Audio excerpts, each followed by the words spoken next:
Everyone good morning, কেমন আছো? এই যে আজকে সকালবেলা ব্রেকফাস্টে সমস্ত রকমের সবজি দিয়ে ডালিয়া করছিলাম। এই যে কুকিং চ্যানেলের জন্য রান্না রেকর্ড করছিলাম। কদিন ধরে ভিডিও দিতেই পারছি না, একদম সময় পাচ্ছি না বলে আর কিছু কাজের জন্য ব্যস্ত হয়ে গেছে। এদিকে মা খই চিড়ে মেখেছিল, সেটা একটু খাওয়া দাওয়া করলাম। আর এই যে সামনেই তো পুজো, আর আমাদের ঘরের কাজ শুরু বলতে ঘরের ঝুল ঝাড়া, ঘর পরিষ্কার কাজ শুরু। তার জন্য না দুটো চ্যানেল একসাথে চালানো সম্ভব হয়ে পারছে না। এই যে পুরনো জামা কাপড় বলতে যেইগুলো আমি পরে বাজার ঘাটে যাই মাঝে মাঝে, এখানে সেখানে ঠান্ডা, সেইগুলো মা আমার সমস্ত কিছু বের করে রোদে দিয়েছেন। কিছু ছিল সেইগুলো আমি আবার এখন বের করে রোদে দিয়ে উল্টে পাল্টে এসে রোদের তাপ দেখতে পারছো।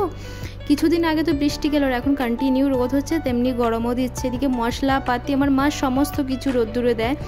এই রোদের মধ্যে দেখি বাড়ির সামনে দেখি আখের রস বিক্রি হচ্ছে। তো বৌদিকে বললাম আখের রস খাবে, তো আমি আর বৌদি খাবো, মা আখের রস খেতে চায় না। তো ওইদিকে আমি আর বৌদি আমার দুইজনের জন্য আখের রস নিতে এসেছিলাম। আর এই যে পুজো এসেছে, এখন আমি খুবই ব্যস্ত থাকবো, জানি না কতদূর। সেই ব্যস্ততার মধ্যেও জানো তো রান্নার চ্যানেলের জন্য রান্নার ভিডিওগুলো করে এডিট করে পোস্ট করতে হচ্ছে। আর ব্লগ চ্যানেলে দুদিন জন্য স্টপ হয়ে গেছে, সেটা আমি বুঝতেই পারছি। এই যে আখের রসের মধ্যে না দুটো বরফ ছেড়ে দিয়েছিলাম, ভীষণ ভালো লাগছিল খেতে। আর এই যে ফ্লিপকার্ট থেকে একটা অর্ডার দিয়েছিলাম, সেটা এসেছিলো, সেটা রিসিভ করে নিয়ে আবার আমি বাজারে গেলাম। এই যে নানান এমনিতেই ঘর পরিষ্কার করার কাজ, তারপরে শুরু হবে মার্কেটিংয়ের কাজ। তার মধ্যে আমাদের কলিং বেলের সুইচটা নষ্ট হয়েছে। সুইচ নষ্ট হয়েছে নাকি বেল নষ্ট হয়েছে এখনও পর্যন্ত জানা নেই। মামা বললো সুইচটা নিয়ে সুইচটা দেখে নিই, চেক করে যদি সুইচ খারাপ হয় তাহলে এটা চেঞ্জ করব। ব্লগটা ছোট্টখাটোই রাখলাম, নতুন একটি ব্লগ নিয়ে আবার দেখা হবে। আসি তাহলে, সবাই ভালো থেকো, সুস্থ থেকো, টাটা।